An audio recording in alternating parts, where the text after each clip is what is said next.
الحمد لله وكفى والصلاة والسلام على رسوله المصطفى وعلى آله وأصحابه أهل التقوى.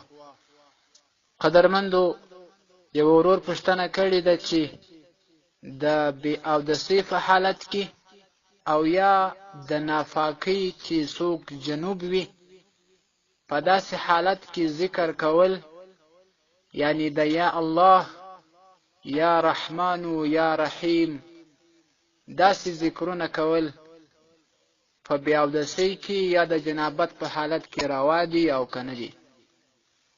محترم وروره، ستاسو په جواب کې به ووایم چې د یا الله، یا رحمان و یا رحیم او یا کریم، یا قوی و یا عزیز دا ذکرونه هغه که په اودس باندې وشي او انسان جنوب نه وي نو دا خو ډیره ښه ده او ډیر ثواب ور باندې مرتب دی.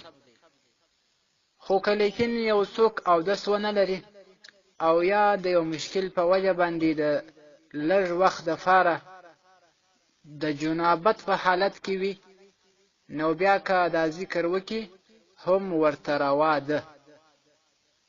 رد المحتار دا لیکي په جلد اول صفحه 128 کې: وإلا فالوضوء لمطلق الذکر مندوب وترکه خلاف الاولا.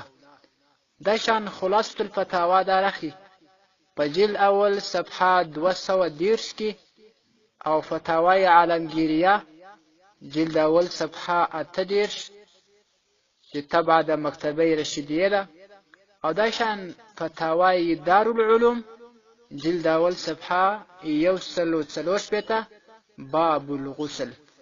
والسلام علیکم ورحمت الله وبرکاته.